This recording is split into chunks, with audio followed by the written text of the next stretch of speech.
Pang slam dunk contest ang ginawa dito ni Francis Lopez, sinewang pa ang kalaban. Tinatawanan lang ni Padrigaw ang depensa ng UP. UP versus UST, wala pa din kabangas-bangas ang kartada dito ng Fighting Maroons sa season 87. Heto ang first 5 ng magkabilang koponan. Tungkara ang unang bumana sa opening quarter. Gandang simula para sa Growling Tigers. Tig 4 points agad mula kay Tungkara at Cabanyero, samama pa ng isang 3-pointer galing kay Ice Danting. Mukha namang hindi muna maglalaro ang veteran point guard ng UP na si JD Kagulangan, kaya take over muna ng bahagya si Abadiano para hindi sila matambakan ng UST.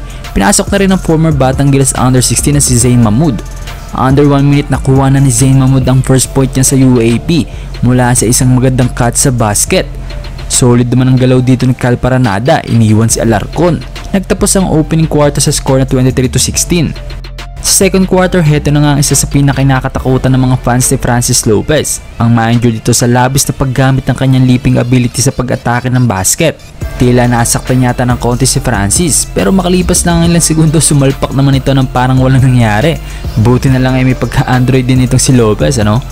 Halfway mark, hindi pa rin talaga makadikit ang UP sa UST. Nag-uumpisa na rin kumonekta sa opensa itong si Padrigaw.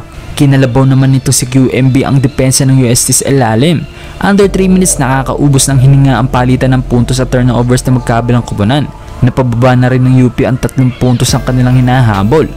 Present naman sa laban ang girlfriend ni Alarcon na si Roma de Romal. Nag-ala James Harden naman ito si Fortes sa pag-double step back sa corner. Mukhang naparami yata ng step back, pero bumawi din naman to ng hang time move bago matapos ang first half. Baba sa 2 puntos ng kalamangan ng UST sa pagtatapos ng second quarter.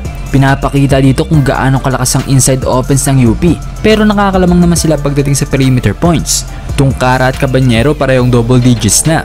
Sa pagbubukas ng second half, agad na kinuha ng UP ang una nilang kalamangan sa laban. 8-0 run agad sa loob ng 1 minute and 30 seconds. Hype na si Lopez. Swabe naman ng behind the back pass ni Padrigaw sa ilalim ng basket.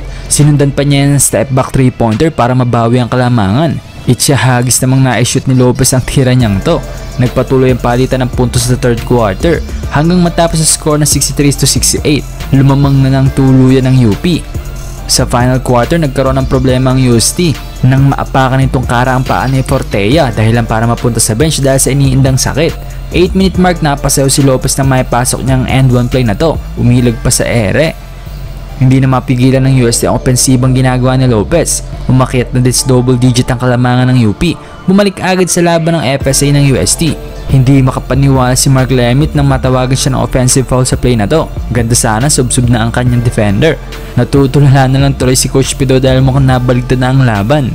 Bandang huli, literal na nabaligtad pa ng UP ang laban. Final score natin 70-81, wala pa ding talo ang UP.